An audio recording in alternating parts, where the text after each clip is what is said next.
What if I told you that right now, invisible beings are watching you, drawn to specific traits in your personality and behavior? According to authentic Islamic teachings, there are certain human characteristics that act like magnets for jinn, and some of these might shock you.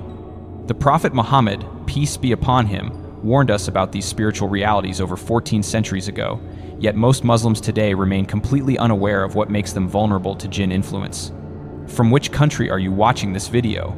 If you're passionate about learning authentic Islamic knowledge that can protect your spiritual well-being, make sure to subscribe to this channel right now, because what you're about to discover could change how you understand the unseen world forever.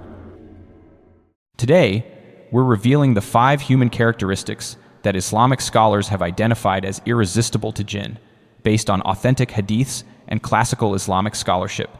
These aren't just ancient superstitions. These are documented spiritual realities that affect millions of Muslims worldwide, and understanding them could be the key to protecting yourself and your family from unwanted spiritual interference. The first characteristic that attracts jinn is something that might surprise you because it's often seen as a positive trait in our modern world. Excessive pride and arrogance create a spiritual frequency that resonates powerfully with certain types of jinn. This isn't just speculation. It's rooted in authentic Islamic teachings about the nature of Iblis himself, who was cast out of paradise due to his overwhelming pride. According to Qayyim Al-Jawziyya, one of Islam's most respected scholars, pride creates a spiritual opening that allows negative jinn to attach themselves to a person's aura. When someone becomes consumed with their own importance, constantly boasting about their achievements, looking down on others, or refusing to acknowledge their mistakes, they're essentially broadcasting on the same frequency as rebellious jinn who share these exact characteristics. Think about this for a moment. The very first sin committed in creation was pride, when Iblis refused to bow to Adam, peace be upon him, saying, "I am better than him." When a human being exhibits this same prideful nature, they're aligning themselves with the spiritual energy that first brought evil into existence.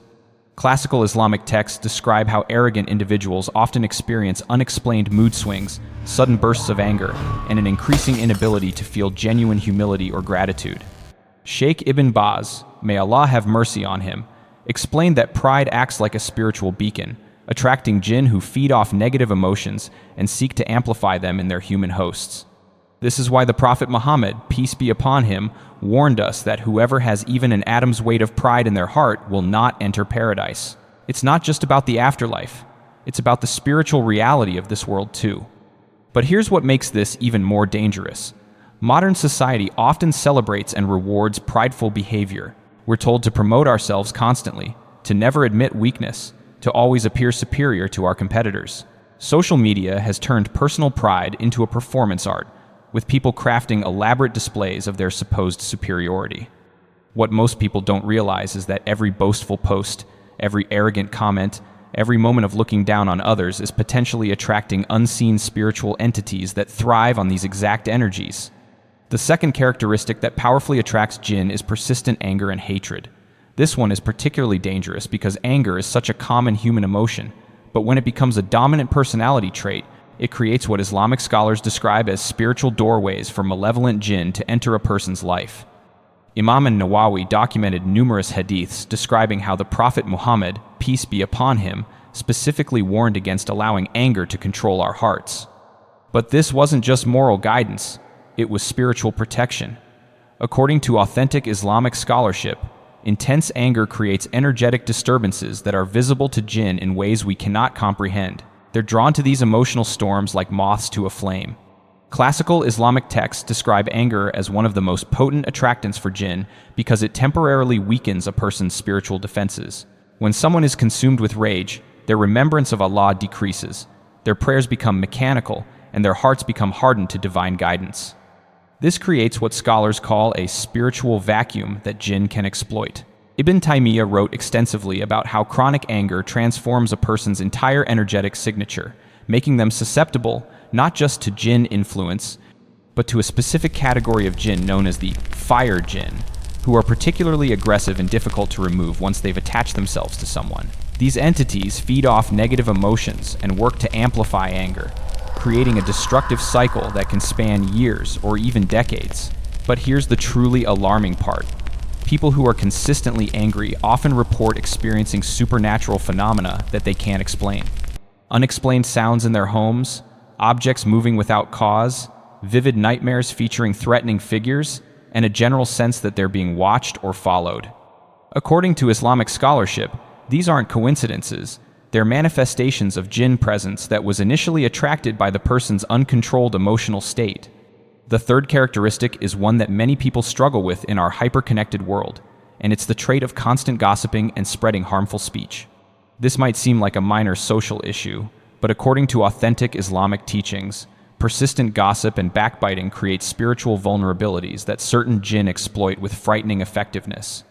The Prophet Muhammad, peace be upon him, described backbiting as eating the flesh of your dead brother, and this vivid imagery points to a deeper spiritual reality. When someone makes a habit of gossiping, spreading rumors, or speaking ill of others behind their backs, they're engaging in what Islamic scholars classify as one of the major sins that weakens spiritual protection and attracts malevolent entities. According to classical Islamic scholarship, particularly the works of Al-Ghazali, harmful speech creates negative energy patterns that are incredibly attractive to a specific type of jinn known as whispering jinn. These entities specialize in amplifying negative thoughts, encouraging more gossip, and creating discord within communities and families. They're drawn to people who have made spreading harmful information a regular practice. What makes this particularly dangerous in our modern era is social media and instant communication. The ability to spread gossip, rumors, and negative information about others has been amplified exponentially. Every negative comment, every shared rumor, every moment spent discussing someone else's faults behind their back is potentially attracting spiritual entities that thrive on division and discord.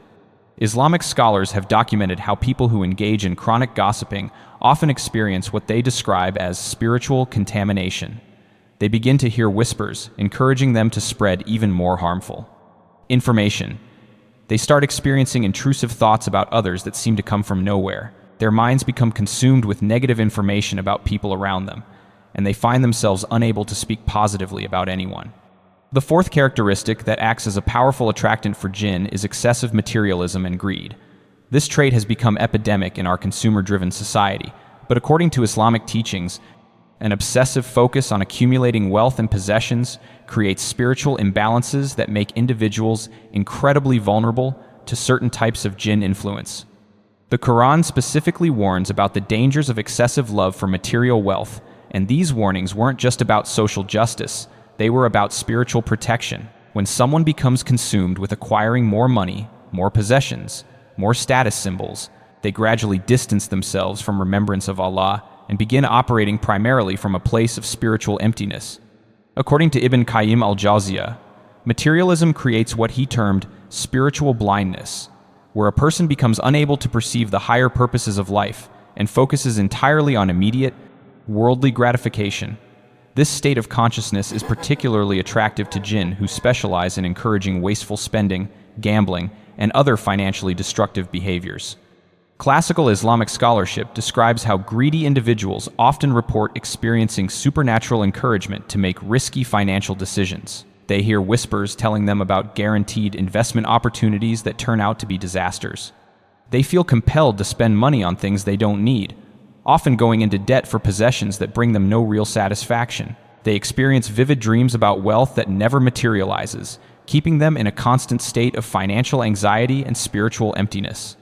What's particularly concerning about this type of jinn attraction is that it often goes unrecognized because materialistic behavior is so normalized in modern society. People assume their constant desire for more possessions is natural, not realizing they may be under spiritual influence that's designed to keep them distracted from their true purpose in life.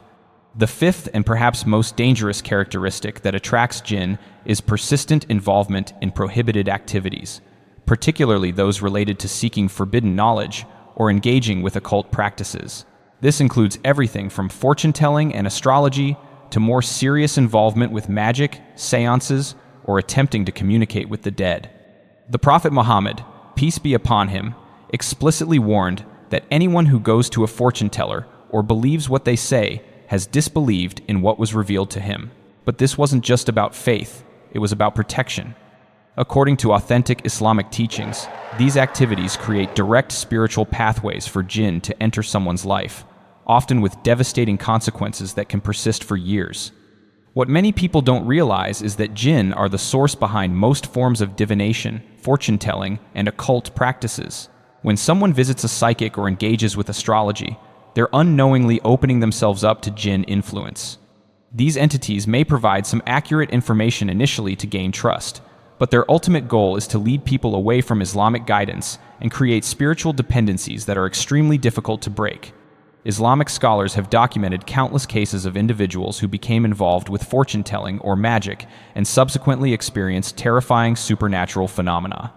Unexplained illnesses that doctors couldn't diagnose, relationship problems that seemed to appear from nowhere, financial disasters that defied logical explanation, and most frightening of all, a gradual loss of faith and inability to connect with Islamic practices that once brought them peace.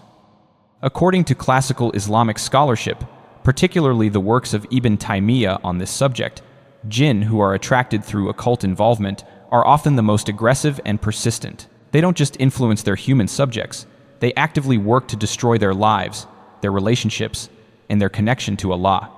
Breaking free from this type of jinn influence often requires extensive Islamic treatment, including consistent recitation of Quranic verses, seeking help from knowledgeable Islamic scholars, and completely abandoning all forms of prohibited spiritual practices. But here's what gives me hope, and what should give every Muslim hope. Our beloved Prophet Muhammad, peace be upon him, didn't just warn us about these spiritual dangers, he provided us with complete protection. The daily recitation of Ayat al-Kursi, the last two verses of Surah al-Baqarah, Surah al-Falaq, Surah an-Nas, and maintaining consistent dhikr creates spiritual barriers that no jinn can penetrate. Regular prayer, seeking forgiveness, reading Quran daily, and maintaining a strong connection with Islamic community provides protection that is more powerful than any negative spiritual influence. The key is understanding that spiritual protection requires consistent effort, just like physical health requires consistent care. If you recognize any of these characteristics in yourself, don't panic. Recognition is the first step toward protection. Begin implementing authentic Islamic protective practices immediately. Seek forgiveness for any spiritual vulnerabilities you may have created, and commit to strengthening your connection with Islamic teachings. Remember, Allah's protection is always stronger than any spiritual threat, but we must actively seek that protection through proper Islamic practices. The knowledge you've gained today isn't meant to create fear, it's meant to create awareness and motivate positive change. Share this information with other Muslims who need to understand these spiritual realities. Subscribe for more authentic Islamic knowledge that can transform your spiritual life. And remember that the most powerful protection against any spiritual influence is a heart that is firmly connected to Allah through consistent Islamic practice.